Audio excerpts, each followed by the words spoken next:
ஆண்டவராகிய இயேசு கிறிஸ்துவின் நாமத்தில் உங்கள் யாவருக்கும் என்னுடைய அன்பின் வாழ்த்துக்கள். இந்த நாளின் தியானத்தின் தலைப்பு பழிப்பந்து, பிளேம் ஷிஃப்டிங். வாசிக்க வேண்டிய வேத பகுதி ஆதியாகமம் 2ஆம் அத்தியாயம் 15 முதல் 25.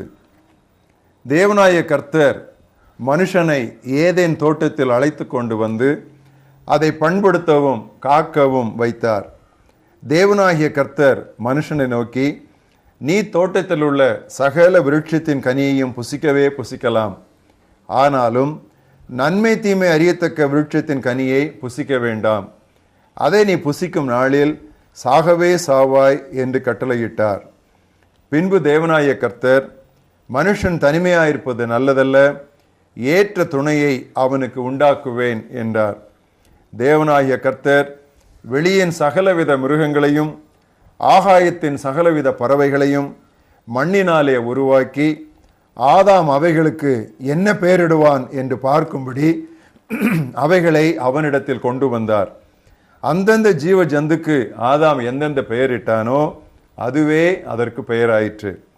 அப்படியே ஆதாம் சகலவித நாட்டு மிருகங்களுக்கும் ஆகாயத்து பறவைகளுக்கும் சகலவித காட்டு மிருகங்களுக்கும் பெயரிட்டான். ஆதாமுக்கோ ஏற்ற துணை இன்னும் காணப்படவில்லை. அப்பொழுது தேவனாய கர்த்தர் ஆதாமுக்கு அயர்ந்த நித்திரையை வரப்பண்ணினார். அவன் நித்திரை அடைந்தான்.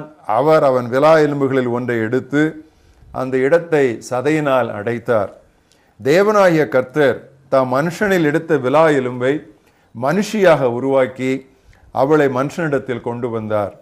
அப்பொழுது ஆதாம், இவள் என் எலும்பில் எலும்பும் என் மாம்சத்தில் மாம்சமுமாய் இருக்கிறாள். இவள் மனுஷனிடமிருந்து எடுக்கப்பட்டபடியினால் மனுஷி எனப்படுவாள் என்றான்.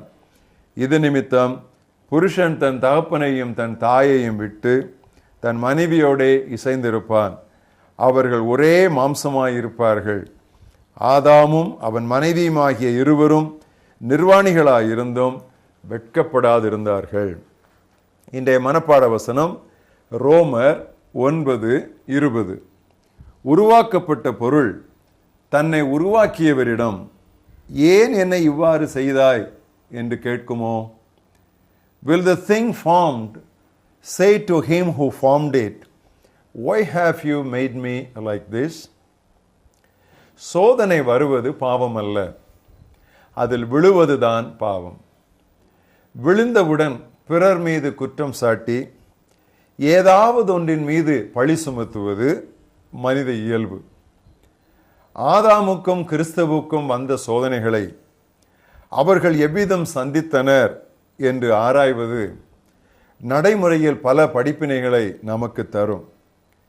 இன்று பொதுவாக நாம் செய்யும் இரு தவறுகளை கவனிப்போம். ஒன்று, நாம் பாவத்தில் விழுந்ததும் கடவுள் மீது பழியை போட்டு விடுவோம். We start blaming God. ஆதாமுக்கும் ஏவாளுக்கும் கடவுள் ஆவிக்குரிய அளவிற்கும் மேல்பட்ட தனிப்பட்ட வெளிப்படையான நண்பராகவும் ஆலோசகராகவும் போஷகராகவும் இருந்தார். அவர் தோட்டத்தில் உலாவுகிற சத்தத்தை அவர்கள் கேட்க முடிந்தது. அவர் அவர்களோடு முகமுகமாய் பேசினார். தேவனை இவ்வளவு அருகே வெளிப்படையாய் பெற்றிருந்தும் அவர்கள் தோல்வியடைந்தனர். மாறாக பிசாசு இயேசு கிறிஸ்துவை சோதித்து புறப்பட்டு சென்ற பின்னரே இயேசுவுக்கு பணி செய்ய தூதர்கள் வந்தார்கள் என்று மத்தேயு 4:11 வாசிக்கிறோம். அவர் தனிமையாகவே இருந்தார். அந்த வேளையில் மட்டும் தேவன் எனக்கு உதவி அனுப்பி இருந்தால் என்று ஒருபோதும் சொல்ல வேண்டாம். தேவன் என்னை கைவிட்டு விட்டார் என்ற வார்த்தையே கூடாது. நாம் உணர்கிறோமோ இல்லையோ, அவர் இம்மானுவேல் ஆகையால் எப்பொழுதும் நம்மோடுதான் இருக்கிறார். கிருபாசனம் ராப்பகலாய் திறந்துதான் இருக்கிறது. நமது வாழ்வின் மிகச்சிறிய காரியம் என்பதால் அதில் அக்கறை காட்ட முடியாத அளவிற்கு தேவனுக்கு வேலை அதிகமாயில்லை. ஆதலால் நாம் ஏற்ற வேளையில் சகாயம் செய்யும் கிருபையை அடைய தைரியமாய் கிருபாசன தண்டையில் செல்லுவோம்.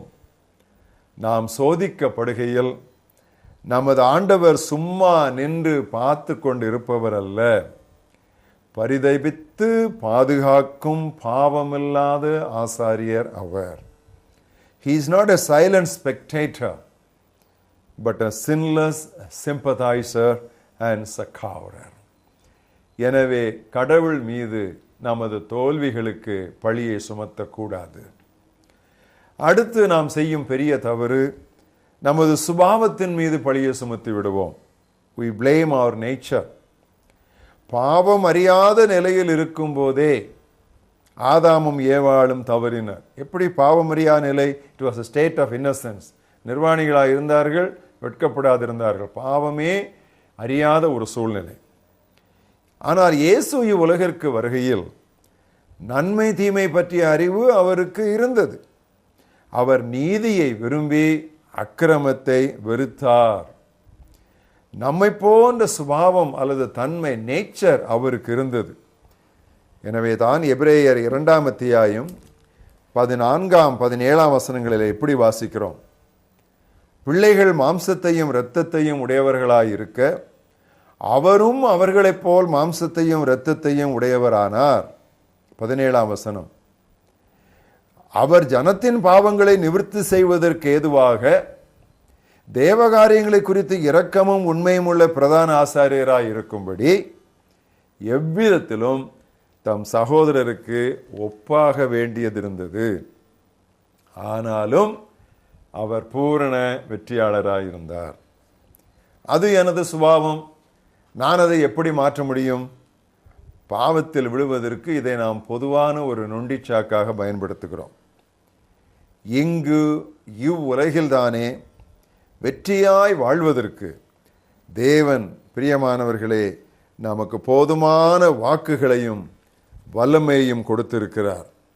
2 பேதுரு 1, 3, 4 எப்படி வாசிக்கிறோம்? தம்முடைய மகிமையினாலும் காருண்யத்தினாலும் நம்மை அழைத்தவரை அறிகிற அறிவினாலே ஜீவனுக்கும் தேவபக்திக்கும் வேண்டிய யாவற்றையும் அவருடைய திவ்ய வல்லமையானது நமக்கு தந்தரளினதும் அன்றி இச்சையினால் உலகத்தில் உண்டான கேட்டுக்கு தப்பி திவ்ய சுபாவத்திற்கு பங்குள்ளவர்களாகும் பொருட்டு மகாமேன்மையும் அருமையுமான வாக்கு தத்தங்களும் அவைகளினாலே நமக்கு அளிக்கப்பட்டிருக்கிறது. சாக்கு சொல்ல வழியே இல்லை. யானையை வாக்கு பண்ணி பூனையை கூட தர முடியாத இக்கால அரசியல்வாதிகள் போன்றவர் அல்ல நமது தேவன். அவர்களுக்கு வசனிப்பு உண்டு, வசதி கிடையாது. இறைவனோ சொல்வதை செய்ய அத்தனைக்கும் சொந்தக்காரர். நமது சுபாவத்தை மாற்ற இவ்வளவு வாக்குகளையும் வல்லமையையும் அவர் தரும்பொழுது நமக்கு சாக்கு சொல்ல இடமேது? பாவ உணர்வடையும் பொழுது சவுலை போல மக்கள் மீதும் மற்றவர்கள் மீதும் தன்னுடைய பழியை சுமத்தாதபடி இறைவனது இருதயத்திற்கேற்ற தாவீது அரசனை போல நான் பாவம் செய்தேன், ஐ ஹவ் sinned என்று நமது பாவத்திற்கு நாம் பொறுப்பெடுக்க பழக வேண்டும். அதுதான் பரிசுத்தமாய் வாழ்வதற்கு முதல் படி. உருவாக்கப்பட்ட பொருள் தன்னை உருவாக்கியவரிடம் ஏன் என்னை இவ்வாறு செய்தாய் என்று கேட்குமோ? பாவத்தில் விழுவது பாவம், சோதனையில் விழுவது பாவம். சோதனை வருவது பாவம் அல்ல. நம்மை போல் எல்லா விதத்திலும் சோதிக்கப்பட்டும் பாவமில்லாதவராகிய இயேசு கிறிஸ்துவை இந்த நாளிலே நோக்கி பார்ப்போம். எங்கள் மகா பெரிய தேவனே, எங்களுக்கு மகா பிரதான ஆசாரியராக எங்களுடைய பலவீனங்களை குறித்து பரிதபிக்க கூடாதவராய் அல்ல, எல்லா விதத்திலும் எங்களைப் போல் சோதிக்கப்பட்டும் பாவமில்லாது இருக்கிற இயேசு கிறிஸ்துவை நீர் தந்ததற்காக நாங்கள் நன்றி சொல்கிறோம். தனிமையிலேயே அவர் வனாந்திரத்தில் பிசாசை மேற்கொண்டாரே, எங்களுக்கு இன்று தேற்றரவாளனாகிய இயேசு உண்டு, 2ஆம் தேற்றவாளனாகிய பரிசுத்த ஆவியானவர் உண்டு, தேவ பிள்ளைகளின் சகவாசம் உண்டு. இத்தனையும் வைத்துக்கொண்டு நாங்கள் சாக்கு போக சொல்ல இடமே இல்லை ஆண்டவரே. பிறர் மீதும் பிற காரியங்கள் மீதும் பழி சுமத்துவதை நிறுத்தி, நான் பாவம் செய்தேன், இந்த பாவத்திற்கு நான் தான் பொறுப்பு என்று நாங்கள் எங்கள் மேல் பொறுப்பெடுத்துக் கொள்ளுகிற ஆண்மையை, ஆன்மீக ஆண்மையை, ஸ்பிரிச்சுவல் மேன்லினஸ் நீர் எங்களுக்கு தர வேண்டும் என்று நாங்கள் செபிக்கிறோம். சாக்கு சொல்லி சொல்லி கர்த்தாவே திரும்ப திரும்ப நாங்கள் விழுந்து விழுந்து எங்களுடைய வாழ்க்கையை நாசமாக்காதபடி வெற்றி மேல் வெற்றி அடைய கர்த்தர் எங்களுக்கு உதவி தாரும். இயேசு கிறிஸ்துவின் நாமத்தில் ஜெபம் கேளும் எங்கள் ஜீவனுள்ள பிதாவே, ஆமென்.